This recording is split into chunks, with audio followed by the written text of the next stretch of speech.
Hey everyone, it's Kathy, and welcome to another episode with the Triangle Nets, a journey into cybersecurity. So, the reason why I started the Triangle Net and the reason why I am inviting people to my podcast, A Journey into Cybersecurity, is to inspire young and not so young girls and women to consider the possibility that they too could make an impact and be part of the cybersecurity community. Because today, on average, 2 out of 10 people in cybersecurity are women, so 20%. And that's not enough. We'll be happy when we reach 50%. So to kind of talk to that topic, I know this is a topic dear to her own heart and it's part of her mission. I've invited Gaylene Fassler. Good morning. Good morning, Gaylene. We invited her cat as well. She has to be in all my meetings, or she said, yeah. And that's quite all right. We love to be bombed. That's more than welcome. There's got to be some upside to the pandemic, and it's all of the pets that have now been coworkers for today's a year that I've been working from home, and so they got upgraded to coworker, and they have embraced it, and she's really good at it. So yes, you'll hear my dog. He would always jump on my lap at the end of every call, and so now he's 10 pounds bigger. He's colossal. So thank you, Gaylyn, for being part of the podcast. How should we introduce you to our younger audience? What is your title and what does that mean? I'm an information security analyst. And what that means for me is I do awareness and training. So we run a phishing program where we phish people once a month to try to educate them to the dangers of phishing and how to spot and report phishing emails within our enterprise. We give presentations. We have a presentation we called the Scaring is Sharing presentation, because we go talk about the dangers of being online, to ourselves, to children, to like our people's kids. And there's always somebody that's like, that was really scary. We just go, we know, like, we live in this world all the time. This is what we think about all the time, is how to protect ourselves, how to protect our company. How do we stay safe? And so we do that a lot. And so that's kind of the day-to-day stuff that I get to do. And it's really fun because I'm really passionate about security. We'll talk about it, but it took me a long time to get into the industry, a long time to figure out that's what I wanted to do. And then once I did realize that, and I realized it's just a matter of learning these things, it immediately became just a thing that I wanted to do, was help share what I've learned with other people who also, everybody needs to know this stuff. So it was pretty immediate that I was like, let me just turn around and share everything that I just learned. So yes. Now, when we were talking, you mentioned this was the third time you were an analyst. So in previous jobs, you were an analyst, but it wasn't the same thing that you were doing. So what were you doing in other type analyst roles? Yeah, so my first analyst role, I was working in identity and access management. That was for Blue Cross Blue Shield of North Carolina. And so that was working a ticket queue, giving people access to different Active Directory groups, different folders, whatever they needed. That was my team that did that. Great first job. Loved that job. Really fun. And then my second analyst role, I was kind of a generalist. So I started in identity and access management. And then in that role, we got to do data loss prevention, threat and vulnerability management, security education and awareness, like kind of ran the spectrum of what you see in a lot of security teams. And it was a great role. I learned a ton. And I was just kind of getting to do everything. Yes. So that's really interesting to know that a title analyst may mean all kinds of different things to different people and different organizations.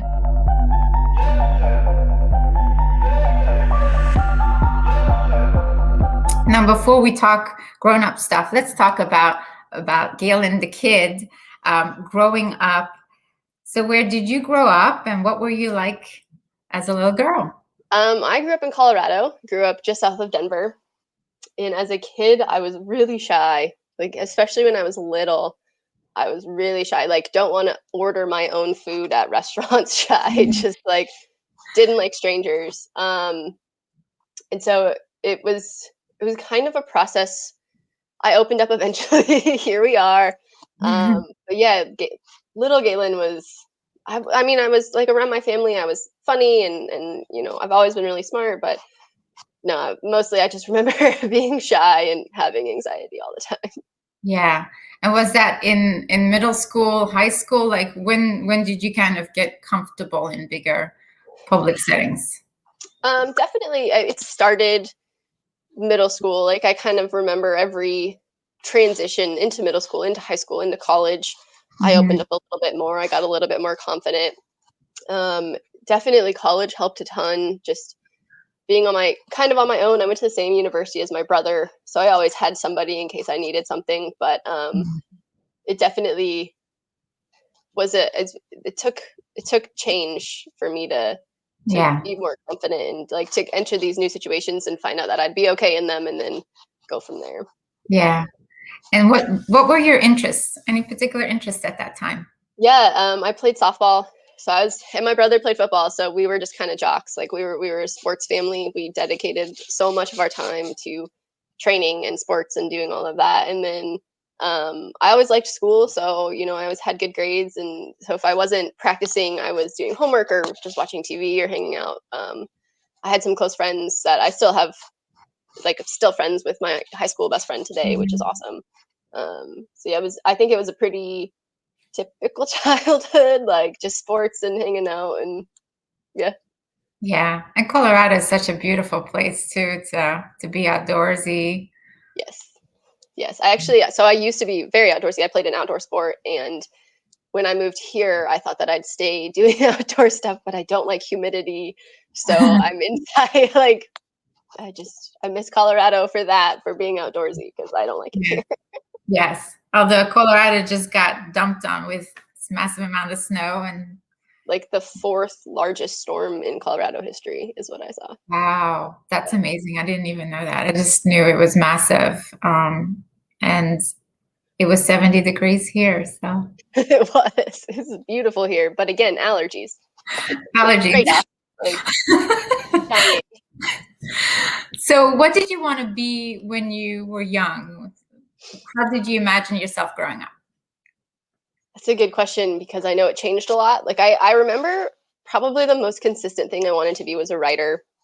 I've always enjoyed writing and I've always been good at it. So that was probably the thing. Like, and it transitioned. Like I wanted to write books at first, and then I wanted to write screenplays, but then there's obviously like for a while I wanted to be an astronaut and I wanted to be a pilot and I wanted to like do all these different things. But definitely never would have imagined what I do now. Like I didn't even know it was a job. So um, yeah, it was, yeah, But then you studied history in college? I did. Yeah. So good point. By then, I had come around to when I first did, when I first chose history, I wanted to go to graduate school and go get my PhD in history and then teach in college. And then about halfway Ah. through college, I was like, that sounds like a lot of school. I'll switch to education and I'll just teach high school history. Like that'd be cool.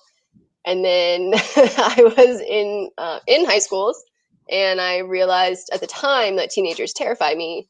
So maybe I shouldn't be teaching high school. So I just switched back to history and was like, I don't know what I want to do. At that point, I really had no idea what I wanted to do after college. That was my junior year, and I was just like, I don't know. I want to be out of college at this point. That's all I can think of. So I did a history degree, thinking I could do anything and I could do whatever. And Mhm. um, not true. Graduated undergrad, and I moved out here to North Carolina and just kind of floundered for about a year before I found anything because Mhm. I know there's a lot of value in a history degree, and anybody who comes out of college with a history degree, I would be like, oh my gosh, you know so many things and you did have a great education, but I don't think a lot of people know that. So I had a hard time at first finding that first job. Um, And so what did you take your master's in? So I did. So I got out of college and I found a job as a front desk coordinator. And I could see, like, I liked the job fine, but I could see there wasn't really room for upward more mobility there, like with that job or in that company. And so I decided I wasn't that busy during the days. So I was like, I can do a master's at the same time while I work. So I went and I did an online degree. I did my master's through Regis University, and I did it in criminology. I was a sociology minor in college, and so I had taken a criminology class. And I don't know what it is, but it's very fascinating to me. And I just found it so interesting. So I researched programs, and I found a great one. And so I was able to do work and school at the Yeah. same time. And yeah, it was awesome. And it's kind of interesting though, because I hear little crumbs in your history, in your education, that kind of, contribute to who you are today, whether it's education, history, criminology. It helps you understand the bigger picture and educate a wider audience with that knowledge. In my opinion, I think that probably serves you really well in your current role. Absolutely. Yeah. Yeah. But you just didn't know that that would be what you end up doing.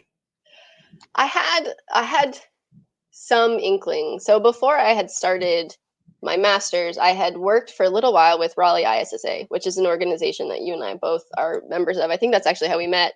Exactly. How we met a ton of people.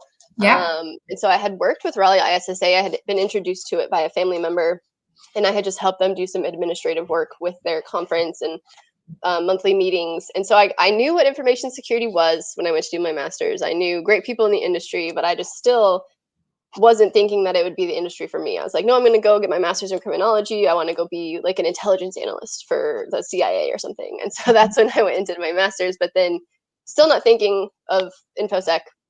But in my master's, I got the opportunity to do an emphasis in cybercrime and terrorism.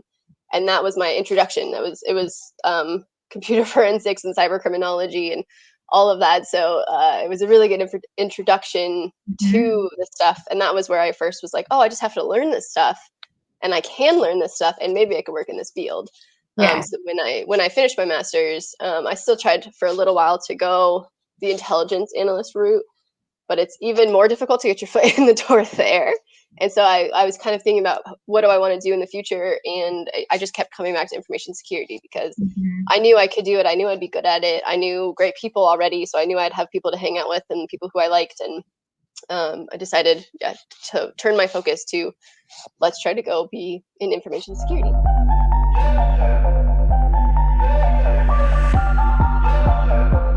So hindsight's 2020.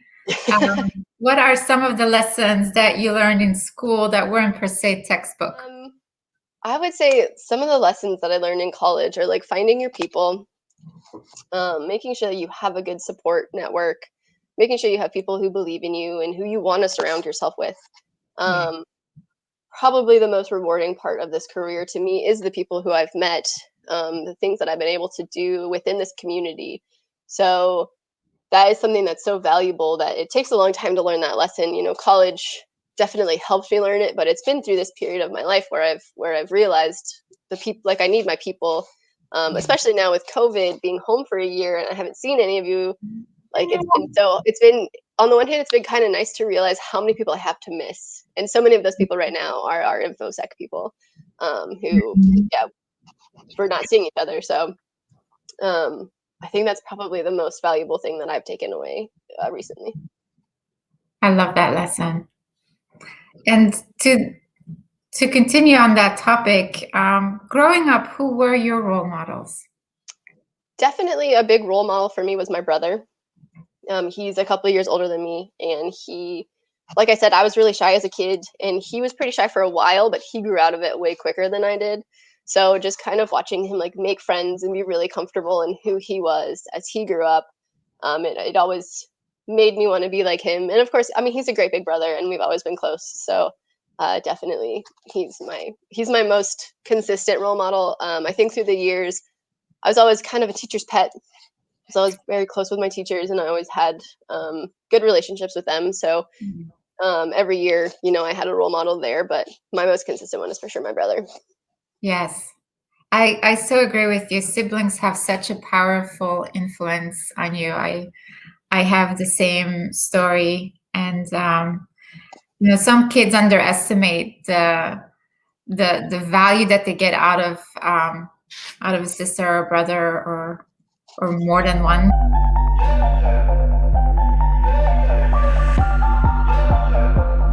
Let's talk about your cheerleaders. Who were the people motivating you and cheering you on during your education and into your career?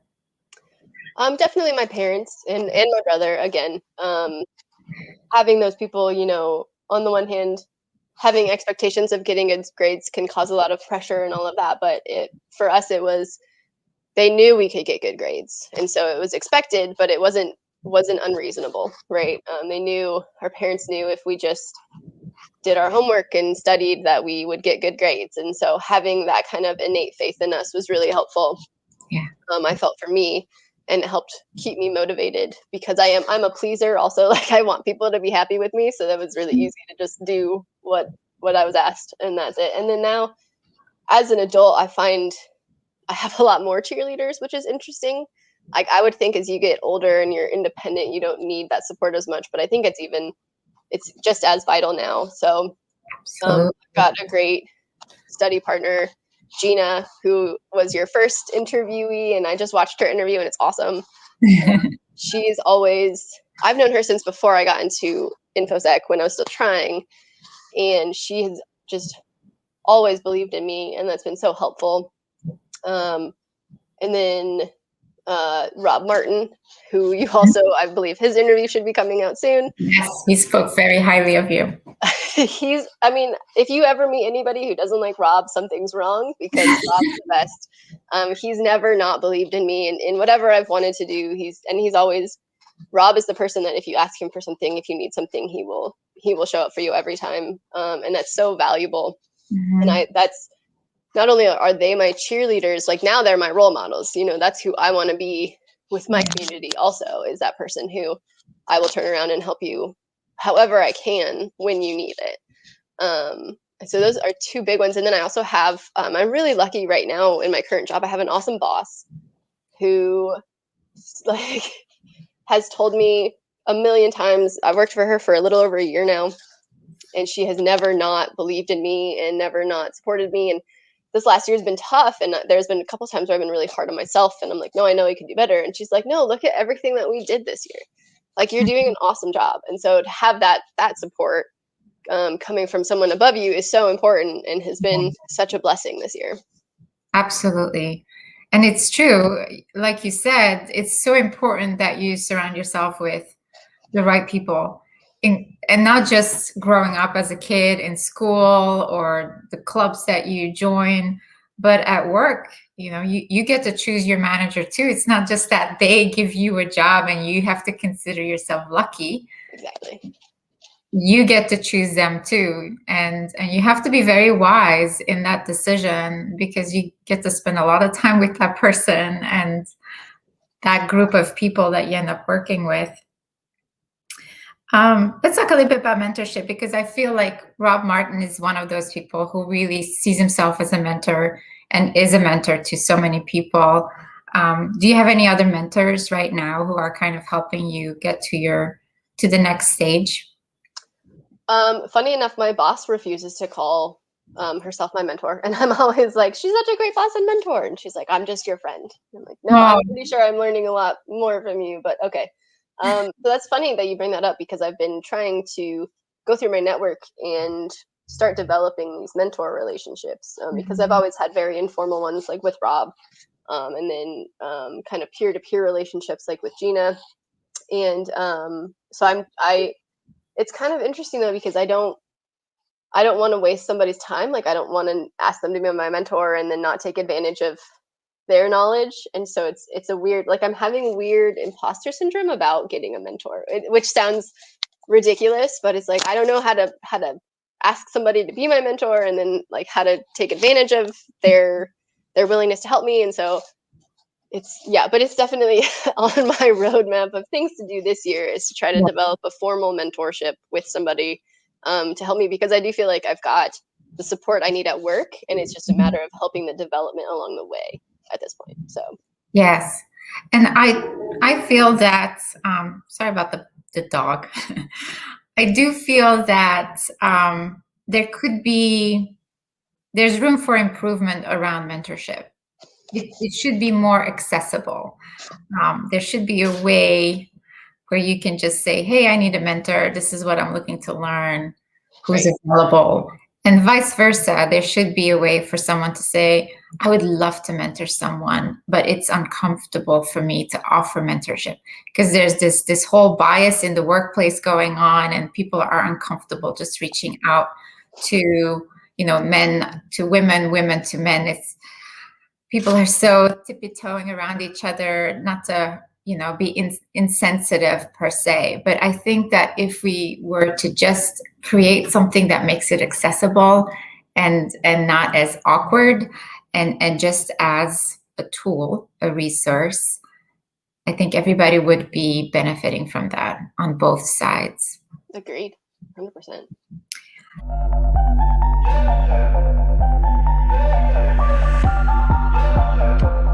So let's talk a little bit about roadblocks that you ran into on your little journey into cybersecurity. What were some of the roadblocks that you faced?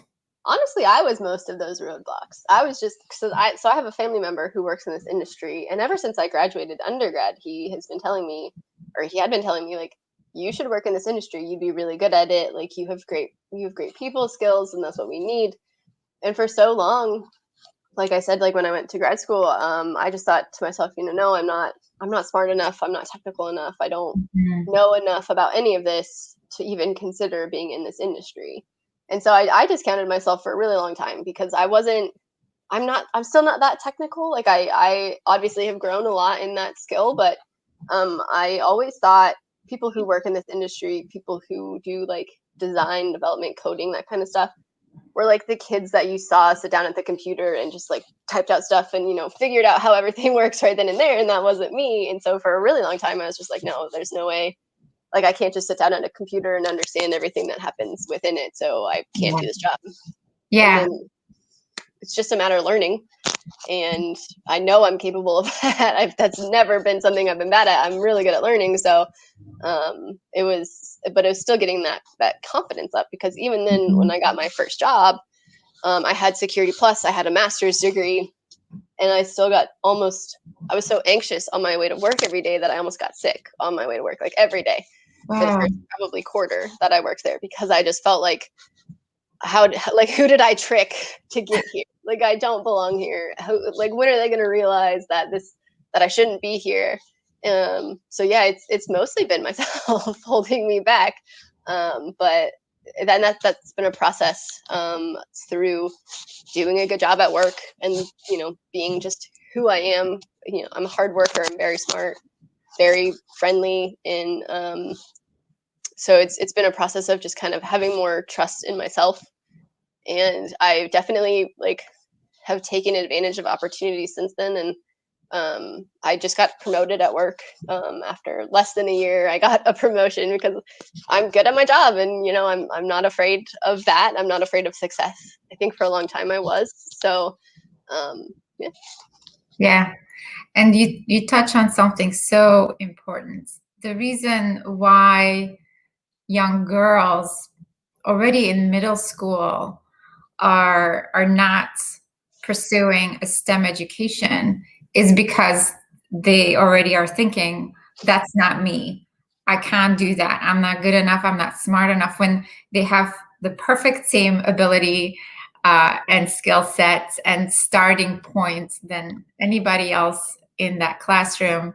And that's kind of one of the reasons why there's a lack of girls in STEM education to begin with, and why now there's a lack of girls in cybersecurity and technology altogether. It's if only we could flip that switch and say, yes, you can, and give that idea a possibility that they too can do it, and they too would like it and be successful in it. Yeah, because I don't ever remember a moment of somebody telling me I couldn't do it. Like, I was always good at math.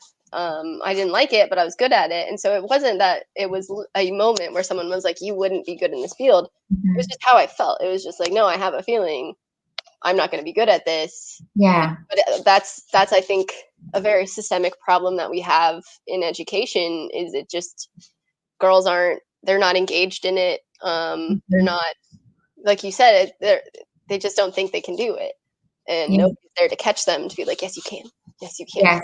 So, And I'm part of Tweens in Technology, and we're doing a Python coding camp for kids between 3rd and 8th grade right now. And it's 50 boys and girls, because at a young age, they don't think that way yet. Yep. 4th grade, not yet. So that's really good. But when we're having Q&A, an open forum, you'll see the boys being more outspoken, and we have to make the effort to ask the girls for their opinion, and we have to make the effort to pause and give them a voice. So I think it's a very important thing for us grown-ups to play that part in lifting girls up to their full potential from a very young age.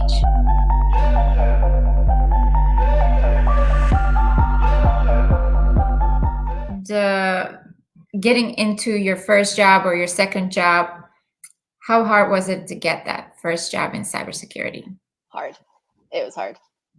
Once I decided that InfoSec was where I wanted to be, it still took me about a year before I got that first job. So I thought with being involved with the community like I was, and having a master's, that would like help at least get my resume to somebody, and Right. it did not. So it took getting my first certification, which was Security Plus, for anybody even to look at my resume. And then it actually happened through LinkedIn. I that's another thing that I always recommend to people, is like be active and involved on LinkedIn, like share articles or comment on stuff, and just people, if you want to be in this field, it's great, but it takes that kind of work. Like Right. a lot of what I focus on is contributing to the community outside of my job. Yes. And so if you're already doing that before you're really employed in the field, that's going to show a lot of good things to people. So a recruiter found me on LinkedIn from Blue Cross, and he called me and he was like, "We don't have a role for you right now, but I think you'd be a great candidate. So I'll keep you in mind if something comes up." And I was like, "All right, I'll talk to you. Never." Cool. But he called me a few months later and he said, "Hey, we have a role. Send me your resume. Here's the job description." And it was very smooth from there. So it was just making those connections and being involved in the community, which I think it's really hard for people to fully commit to. Like, I want to be in this industry and I'm going to show you that online, because there's that risk of failure, the risk of like, why would I devote all this time to trying to get here if I'm not going to get there in the end? And so it is a leap of faith, but it worked out, and I think it's absolutely worth it. Yes.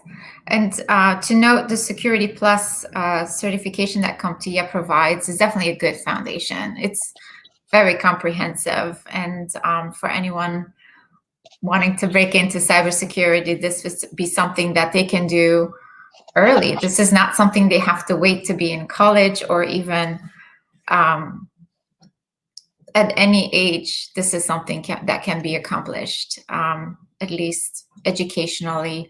There are LinkedIn learning sessions, YouTube sessions, all kinds of tool sets available. So we just planted a little seed there. But I listened to another podcast. What was it called? Something Mojo. Mojo Maker with Karen. Yes, Mojo Maker.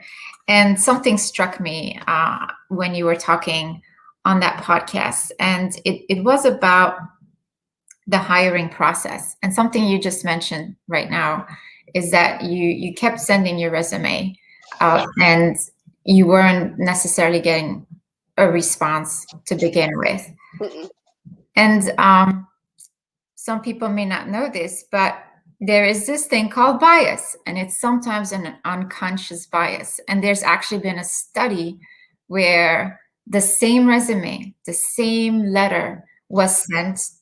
It was a study where it was just a user group, basically, but they shared it with the same group of people, but they changed one thing, and that was the first name of the applicant.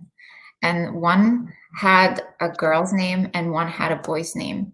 And it was fascinating how the perception of those who reviewed the resumes was girl versus boy. The girl was less likely to get the job, while the boy was.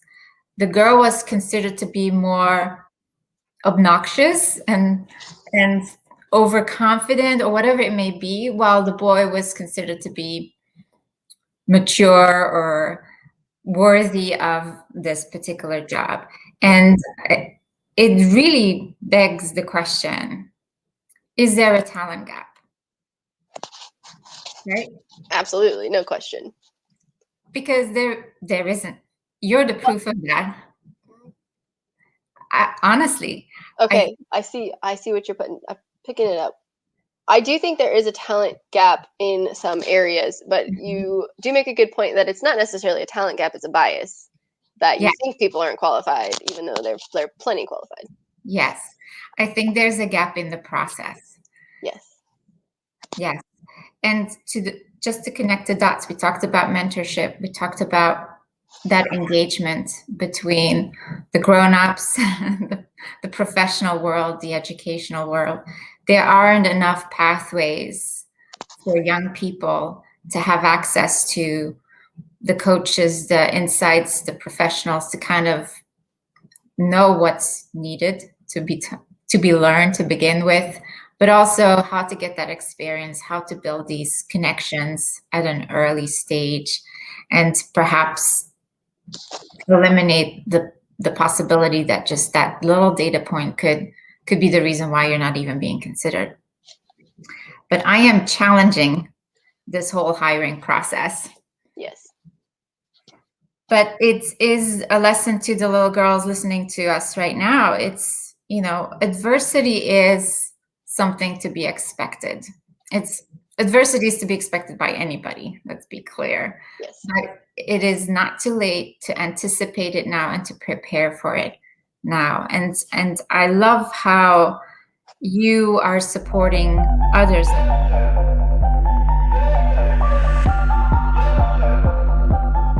You are a study buddy with Gina. You volunteered at ISSA with InfoSecon. And let's talk about women in cybersecurity. Yeah. So Women in Cybersecurity, it's an international organization with the main goal of helping women get into cybersecurity and then achieve once they're there. There's another startling fact that the industry is only about 20% women, and that's been pretty stable for a while. But women also have a tendency to leave within the first 10 years of being in the field. So they don't stay once they get here, and that's shameful. So Women in Cyber, I've been volunteering with them. I'm on their board. Been there for a little over a year now. Might be closer to 2 years now. And it's really fun. It's probably, like I said before, it's so rewarding to be a member of this community because we talk to a lot of people. Most of the board members, we are in InfoSec. We have jobs. We have analyst titles or consultant titles, whatever. But we meet all these people who are like, I'm just trying to get into the industry. And we're like, we've been there. We know how hard it is. Please keep going. It's worth it. It's really hard, but it's so worth it. And so getting to connect with people from all walks of life, our board is really diverse. And so it's awesome to get to connect with these people from different walks of life who have different experiences getting into the industry. So when people come to us, we all have our different experiences to say like, well, this is how it happened for me. But, Gina went this path and Noreen did this path. And here are all of the opportunities that we all know about. How can we help you? How can we share our experiences? And I love that you're paying it forward. So you were given the support by the community, but here you are paying it forward 10 times. So thank you for that. The Women in Cybersecurity organization has really grown. Last week, Monday, was International Women's Day, and I attended their was a virtual panel, and Noreen was on there. Yes. And she did fantastic. I love how this organization is bringing women together from all over the world, not just locally in their own little communities, but globally. And now they have an annual conference, hopefully It will happen this year in Colorado. Definitely a worthy organization to associate yourself with as a young woman, as an aspiring cybersecurity expert. Yeah, because just like the thing that I love Raleigh ISSA, it's an extremely worthwhile organization, and I've met so many great people through there. But as the industry trends, there are mostly men at ISSA. And so when you're a woman, especially when you're new to the industry or you don't know that many people, to walk into an ISSA meeting and see mostly men can be really discouraging and can be really. And so that's the value that women in cyber brings, is when you walk into one of our meetings, it's all women. We don't discourage men from coming. We have male members, but our focus is women. And so I think for women, when you're starting out, it's a lot easier to walk into one of our meetings than into an ISSA meeting, because come to our meeting and you'll meet all of us, and then you'll meet all of us that go to the ISSA meetings, so that when you go to them, you have familiar faces. Yeah. Yeah. Very true. And there are other types of organizations. That's kind of why I started this website, thetrianglenet.com, to kind of list all the different types of organizations that help subgroups within a community, because there are all kinds of different demographics, and also African American or any type of other demographic sometimes feels a little bit, they are a minority, let's face it, in that community itself. And it's a little bit daunting to walk in a room with 100 people who just don't look like you at all. So there are many different types of organizations where someone can find a home and a support system to go forward.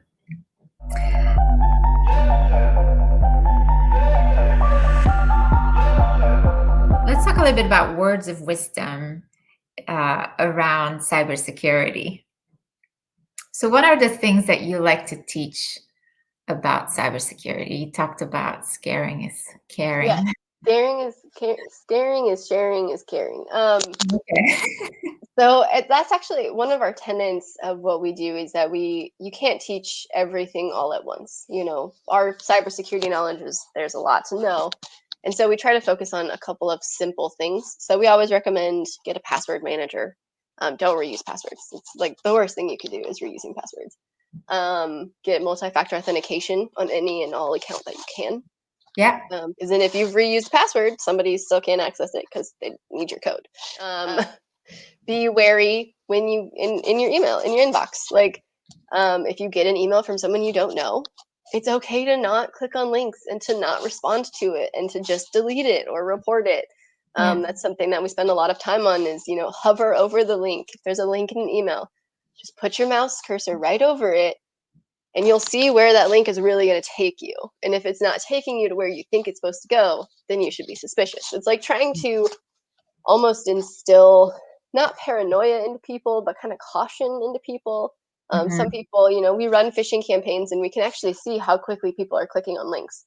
So we can see within the first 30 seconds of it being in their inbox, we have X amount of people that have already clicked on it. Yes. And so we're just trying to get people to slow down.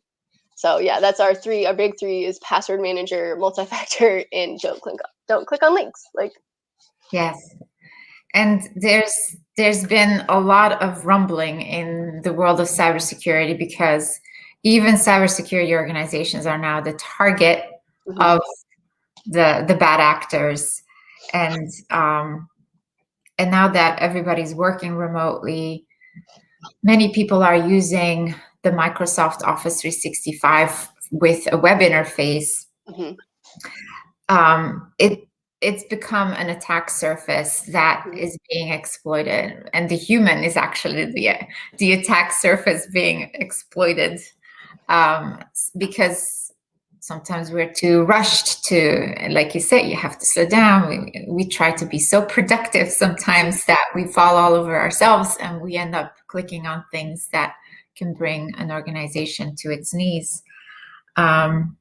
And so two-factor authentication is probably the best thing we could teach a kid today, because they're all in school virtually, or at least most of them are, and they all use Google. I don't know if anybody in school today is teaching them how to use two-factor on Google. I would be surprised. I would be Yeah. surprised if anybody's taught the teachers how to do that. So Yes. So, and here you are trying to plug the dam with your fingers. mhm. And there's this influx of young professionals who were never taught how to use two-factor authentication. Wouldn't it be awesome if we started a bit earlier? Yes, let's do that. Let's do that. Well, and I mean, we have a hard time though, even from adults getting buy-in to some of these things because it's not as convenient. Like that's the thing, like technology is supposed to be convenient, it's supposed to be easy, it's supposed to make your life easier. And then we're like, okay, but we're gonna add a step when you log in. And even adults are like, no, I'm not gonna do it. It's too much work. You're slowing me down. And so for kids, I mean, their lives are so digital now. I there's a meme that's running around that's like, I'm glad that I got to grow up without TikTok. Which is I'm so glad that my life was not digitized as a kid. Um, but it is so important that they understand not just how to protect their accounts, but like themselves. And that's such a huge conversation to have. You know, right. that's more Because, than an hour long here. That's yes, because it's not just a domino effect, right? If you do something bad happens to one other person. It's a star effect. If you do something bad, something happens to perhaps 10, 100 people around you, and then 10 and 100 people around those 10 and 100 people. And that could collapse an ecosystem, mhm. you know, an electric grid or a hospital or a school. I think that we don't understand the importance of our own responsibility. I think we're just not thinking that we matter in this ecosystem. Mhm. But Mhm. one click could make such a huge difference. And that's what we're seeing in our own industry, in our cybersecurity world, is that it was one person who clicked on one thing that opened the floodgates to all kinds of other things to happen. And so we have to be mindful that we do play our part in this big worldwide web that we're connected to. Yeah, I mean, for us, we work in healthcare, and we have seen in recent years hospitals get completely taken offline by ransomware. We have technology in hospitals now to help our doctors and our nurses and to keep our patients safe, but one rogue click and you could bring a whole hospital down. And so that's where a lot of our message is like, we don't want a day like this here. We don't want to see our networks just crash and us have to turn away patients or take up like pencil and paper. And so it is that understanding that we're all in it together and that there are consequences sometimes when we click on links and stuff. So Yes.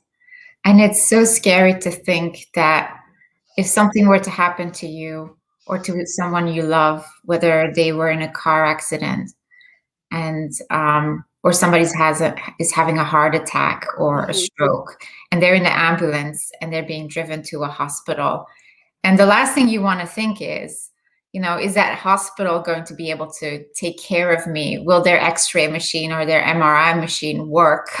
Right. Will they have access to my health records, and will they know that I'm allergic to a particular type of medicine? Yep. If their EMR, their medical record systems are down, if their MRI systems are down, they can't treat you. Right. And so we really need to educate young people about the dangers of going to cybercrime versus the positive of pursuing cybersecurity, Yes. because they may be part of the reasons why hospitals are having to turn down patients. Yep. Yeah. We actually last year saw what many regard as the first death due to a cyber attack. It was in Germany. A patient was being taken to the hospital in an ambulance, and the hospital got hit by ransomware. And they were turning patients away, so they had to take the patient to a hospital that was about 20 minutes away, and the patient died in transit because they couldn't get treated. Right. So, and it is like that kind of thing I think we'd expect not from young kids, but it's absolutely possible that they are causing disruption, just fooling around. And I can get the appeal of it, like, oh, when you learn something new and you're like, oh my gosh, look at what I can do now, but it has real world consequences. And that's another thing that my boss and I frequently have discussions about is like, not only is there consequences in like people's actual what they're doing, like you can crash a computer, you can do all of this, but there's also a legality issue there that some of these things are illegal and you might get in trouble for it. And if kids don't understand that, they think they're just playing around. That's a very common thing I think in childhood is you're keeping friends' houses and doing all of that, and that also can have real life consequences. And so it's the same with doing some of the stuff cyber wise that you need to understand it's not legal, and they're like you could get yourself in trouble. And it Yes. seems like you're just having fun, but no. Yes.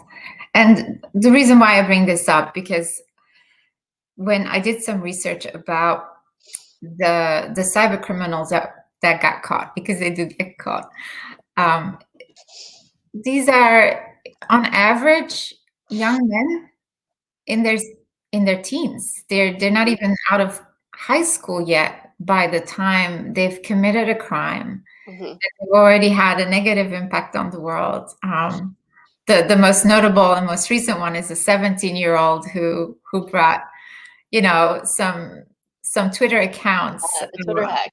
Yep. yeah, the big Twitter hack. So that one person was able to get access to some really high profile Twitter accounts and collected Bitcoin. Bitcoin, just for the fun of it, and literally thought that he could get away with it, which is mind blowing. But the FBI caught him within 2 days or something. Yeah, very quickly. Yes. But hopefully someone hears you and your story and gets inspired to go to the good side. Hopefully, I like it. I mean, it's pretty fun. It is. I bet you're never bored either. Mm-mm. We're busy at work, and then that's the thing that I also tell people about being in this industry.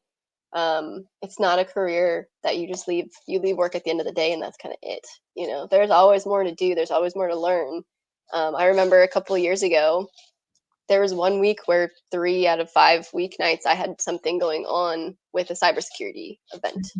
And I was just like, this is a lifestyle. And at that point, I realized like I need to pull it back because I love my InfoSec people and I love doing this kind of stuff. But there's other things that I need to do also. But it is if you want to succeed, you have opportunities to learn and to be involved in all of that. And it takes, but it takes time. It's a time commitment. Yes. Yes. And I like that you say it's a lifestyle. Yes, it certainly can be. And it's also, I mean, it can be in like everything that you get to do with the community, but then it is a lifestyle of like always being cautious and aware, and it's I refer to myself as pretty paranoid at this point of just the world in general. But it is, yeah.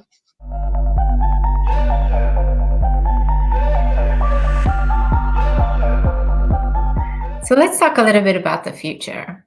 What are your aspirations personally, professionally? Ooh.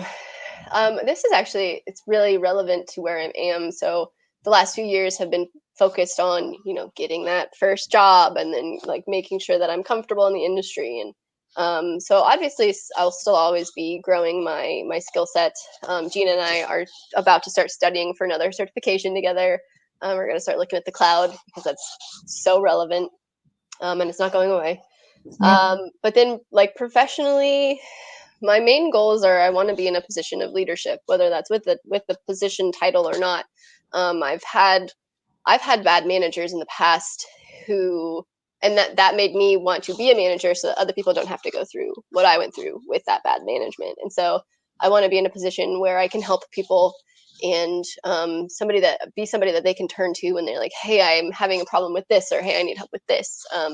That's my main focus, is just being able to help out and lead and be avoid like I'm focused a lot on being myself, being my true authentic self at work, and in my relationships outside of work, and with this cat who's playing with her tail. Happens all the time. But yeah, so my future, it'll still be a lot of self-development, but then also, I kind of think of it as like I've climbed the ladder a few rungs, and so now I want to turn around and say, like, how can I help somebody else get onto that first rung or onto that second rung? And that's my focus going forward. I love that. And leadership skills can be taught at any age, and you can be a leader without being in a position of power per se too. And I think that's what you are, because you were the first to reach out to me to say, hey, how can I help you? The first day that I launched the Triangle Net. And so you are already that leader. You're taking that initiative all by yourself. So thank you for that. Well, thank you. I mean, you are providing a service and filling a gap that I think a lot of us didn't think about and didn't see like you did. And so I'm absolutely always going to encourage, growth and change, and let's shake up this industry. I'm here for it. Let's do it. Awesome. A little bit about the future of security awareness training, security training, or just the development of skills in particular. What are your thoughts around gamification? Love it. I mean, some of this stuff, I think a reason that we have a hard time reaching some people is that they like how I was like, no, I'm not smart enough. I'm not interested. I think people think it's not interesting. And I think, we can give presentations all day long, but until you have an interactive component of it, until you can make it interesting, Yeah. it's not. And we were giving a presentation last week, my boss and I were, and she kept saying, you need to patch your system. And people were like, what does that mean? Like, what's patching? And I was like, updating. It's just updating. So, because I think in the process of gamification, you have to make it accessible to your users, like to the people who are going to be doing it. And that's one way. That's one thing that you have to learn is like, what are terms that we in IT use that we think people know, but maybe it's like patching where they're just panicked. They're like, how do I patch a machine? And it's like, Mhm. it's just updating. That's all it is for your purposes. All you need to know is that means update. So on board with gamification, because some of the stuff is boring, but I think we can make it interesting so that at least other people want to start exploring it. Yes. And what I notice is that in cybersecurity, they do these competitions or conferences where there is a game where you get to play a game. It's called Capture the Flag or CTFs. But I feel that that is a great way to kind of explore Hmm. cybersecurity and look at it as a game. Hmm. There are a lot of gamers out there, and they're not all boys either. Mm-mm. And I think this is a great way to kind of break things down and learn cybersecurity in a fun, collaborative way, because ultimately we're in this together and we have to learn to collaborate. Yes. Um, have you been part of any Capture the Flag Yeah, games? I've done a few. We actually did one. There was a different networking group that I was a part of. The group doesn't exist anymore, but we actually had somebody come in and she created capture the flag games for like high school age kids. So it wasn't quite as deep in the weeds technical as it's just like introducing younger people to the idea of capture the flag. And that was Yeah. the first one I did, which was awesome, because it was still technical and you still had to like look stuff up and figure out how to do stuff, but it wasn't some of the stuff you'll see at other conferences. And then there's actually another great networking group here in the Triangle called DEF CON 919. There's DEF CON groups all over the place, and ours is just 919. Yeah. They did a capture the flag this time last year. It was before the pandemic hit, but not that long before. Nice. And they had two versions for the capture the flag. One was the intro, so you got like a walkthrough guide. If you couldn't figure out how to do something, you could go look at the guide and see what you're supposed to be doing and like how you could get there. And then it like rolled right into the capture the flag where there was no instructions. So yeah, and they're so fun. You meet great people, you learn a ton. I've passed. That was a whole afternoon that we were just at a space hanging out, playing CTF. It was really fun. And I actually met some young people who were maybe in high school or early on in college at Capture the Flag and doing impressive work already. So I think it's a great way for people to get their feet wet, get their hands dirty.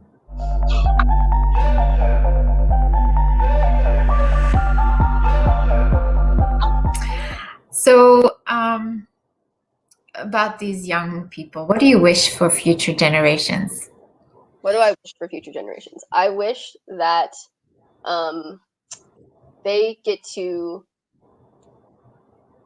Technology is like this wonder, right? We're still very early into what technology can achieve. And I personally, I'm really looking forward to seeing what young kids can do with it. I think kids, they have such great ideas and they see life so differently than we do. And so, I wish for them opportunity to get to use technology to help solve problems and to help make things better. Because I don't know how often those opportunities come up. And I think that you only hear about them very rarely. And so, I love that they have embraced technology. I hope that I don't know how to get the message across better than we are, that there can be bad consequences to some of this stuff. I know nobody, like, the TikTok warning came out right at the beginning of the pandemic last year that it was basically Chinese spyware, and so many people didn't care. They were just like, well, don't take it away from me. And so, I hope that they get some awareness of what happens when you put stuff out onto the internet, but then that continues to inspire them to make changes. And I think these upcoming generations are going to be so smart. They're going to be just having that technology from the get-go is going to make their lives so much different than how any other generation has lived. And so, I hope that they take that responsibility seriously and they understand what they have. And they're gonna make the world a better place. I have no doubt about that. I agree. I have great hopes for them as well. So looking back, what advice would you give yourself, your younger self? I would tell my younger self that change is good. I grew up really not liking the idea of change. I was like, this is what I know and this is who I am and that's it. And things that challenged my ideas made me really anxious and mad sometimes. And as I've gotten older, there's been so much change to go through and to confront and new ideas to learn.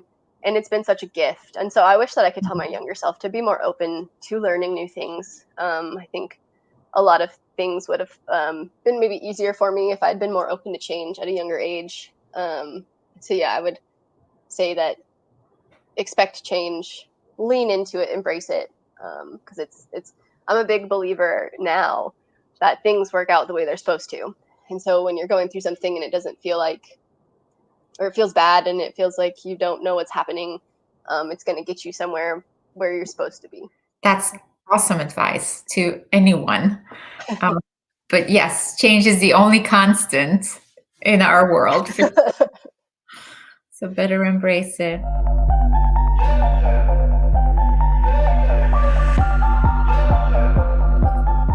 Let's talk about your definition of success.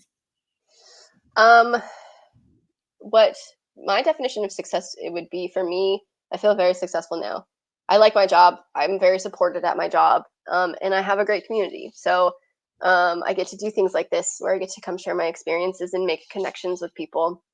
I have a great group of friends who I can call up at a moment's notice and they'll come running to help, or who I would do the same for.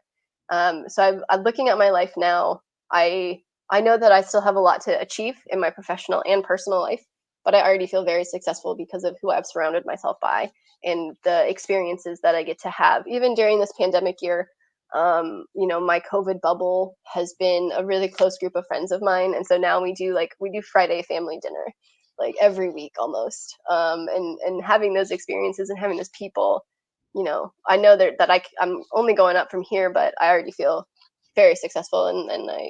Yeah. I love it because you're really accentuating the fact that success is more of a process and an ongoing thing, and where you are indeed making a difference. You have an impact already with what you're doing, and you have meaningful work, Mhm. and you're being recognized by your manager. I think that is such a wonderful thing, to be in that position, being valued, being seen and heard, and being given the opportunity to grow, because everyone has unlimited potential. I truly believe that there's no limit to what you can do. And I see you being successful, and I celebrate your success, Gaylene. So Thanks. thank you. Thank you.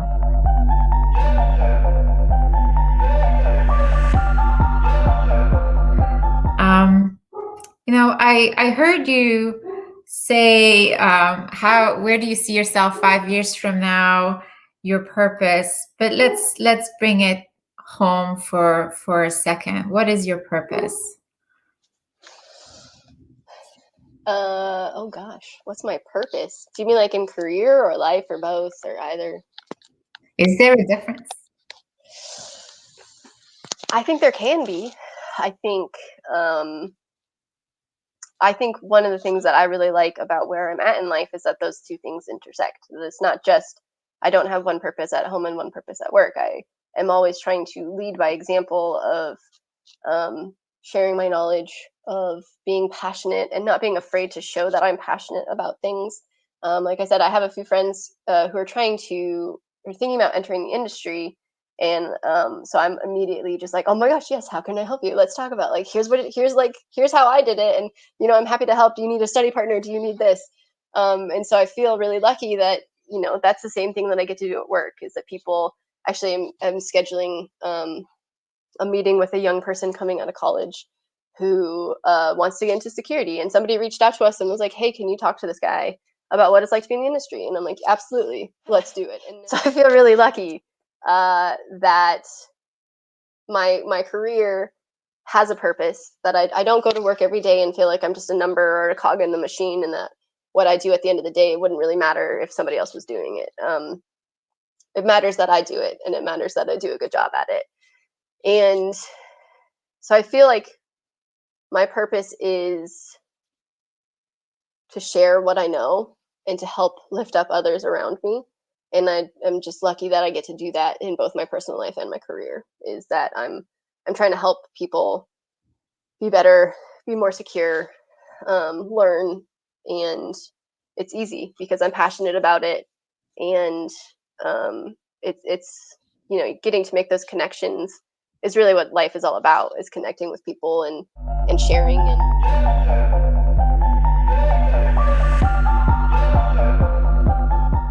So, Galen, what are you grateful for? oh my gosh, how long do we have? Do we have another hour? um, I'm grateful for so many things, and one of the things, this is maybe going to sound weird, but I really struggled in my early 20s. I really struggled with what I wanted to do with my career, with feeling like I wasn't, like I didn't fit in anywhere, like I didn't belong anywhere. And now that I'm a little bit older, I just turned 30. I feel so grateful for that struggle because it helped me find my people. It helped me realize who I want to be and what I'm passionate about, and how to be myself. I struggled with that for a really long time of feeling like I even just belong in my own space and in my own body. And so to get through my 20s that way was really tough, but it happened for a reason, and I'm where I'm at for a reason. And so now, because of going through all of that, I can be this person who gets to talk to you about how I really want to help people succeed in whatever that means to them. And so then I'm grateful for those opportunities to connect. And when people ask for help, so grateful that I get to get to help them. Um, yeah. Fantastic. Well, I want to thank you, Galen, for being that first person to reach out to me on day one when I put myself out there and said, I'm going to try something. I'm going to start my little venture and do my part to help others. Yes. And you were the first to say, how can I help? And that really meant the world to me, Yeah, because I'm You proud just of don't you. know. I'm proud for you. I think, putting, like you said, you put yourself out there, and Yeah, you're taking a leap of faith, and you're trying something new. And I'm grateful for you. I'm grateful for this new venture that you're doing. I think you're going to crush it, and I can't wait to see you crush it. But I'm like, that's what I was trying to say. Like, I'm here to support you. However you need, you let me know. I'll give you my time. I'll give you my resources, because I believe in what you're doing, and I'm really proud that you're taking that step and filling this hole that we didn't recognize we had for a long time. I love it. And I can't wait to hear feedback from young people, girls or not, it doesn't really matter. But that to say, I heard Gaylyn's story and it inspired me. And thanks to that story, I am who I am today. I am dying to hear that kind of feedback, because I bet we will. You will make a difference in the lives of other people just by sharing your story. So thank you for that. Um, and I really want to thank you on behalf of our community and anyone who listens to your podcast. This isn't the only one that you've offered to support. For just being that groundbreaker and not just breaking ground, but breaking glass up there. To be that pioneer and to say, I'm going to put myself out there.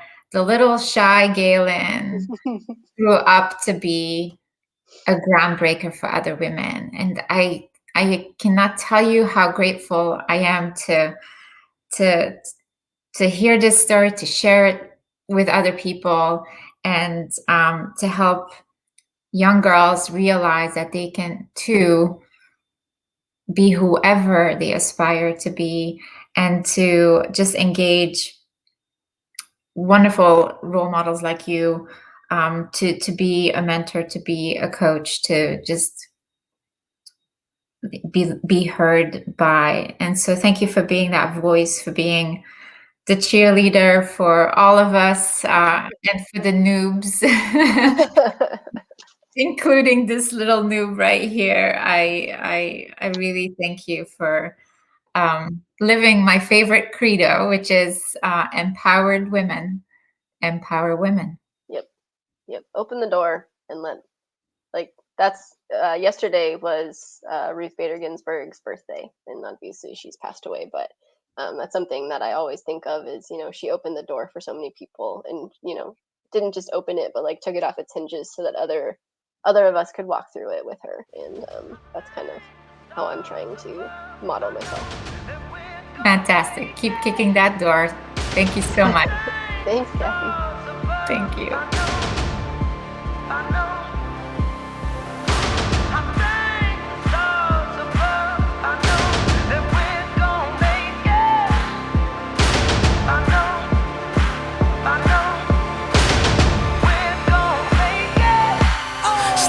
On the field to get some. On the real, we appear to get gone. Victory is ours, bring the chip home. Galactic, and I'm looking to get more. Raise it up, seen but you don't know. Running like the blood, pumping from the pressure of adrenaline rush. We crush whatever we touch. Where you been, yo? Everyone know. And if you still don't get it, let it chill for a minute. Time is money, and trust me, man, I'm on business. And if you want something done, do yourself to get it finished. Wake up, victory's mine. On top, still on the grind. Gotta go get it right now. Holla at me if you with me. It's time. I think the stars above, I know that we're gon' make it. It'll take or without, we gon' make it. Show the world that I shine in our greatness. Keep it real, never gon' fake this. Till we make it, till we make it. Taking off, flying high like a spaceship. Take control, take a shot, what you waiting for? Keep it real, never gon' fake this. Till we make it, till we make it. Second verse, I'm telling you I'm ready to go, letting you know, cause I'm never below. The ones that I roll with are incredibly known for getting down to the nitty gritty. If you really with me, let's go. Moves made, dues paid. Most talk but don't do a thing. We certified, observers I come through and give a true display. We champions, understand me standing under a victory canopy. Canopy the enemy was hitting keys, ready to drive at top speed. Let's get it out. Wake up, victory's mine. On top, still on the grind. Gotta go get it right now. Holla at me if you with me. It's time. I think the stars above, I know that we're gon' make it. It'll take take or we doubt, we gon' make it. Show the world that I shine in our greatness. Keep it real, never gon' fake this. Till we make it, till we make it. Taking off, flying high like a spaceship. Take control, take a shot, what you waiting for? Keep it real, never gon' fake this. Till we make it, till we make it. I thank the stars above. I know that we're gonna make it. I know the ground below my feet's gonna lift me up. I thank the stars above. I know that we're gonna make it. We're gonna make it. I know the ground below my feet's gonna lift me up. It'll take or we doubt, we gon' make it. Show the world that I shine in our greatness. Keep it real, never gon' fake this. Till we make it, till we make it. Taking off, flying high like a spaceship. Take control, take a shot, what you waiting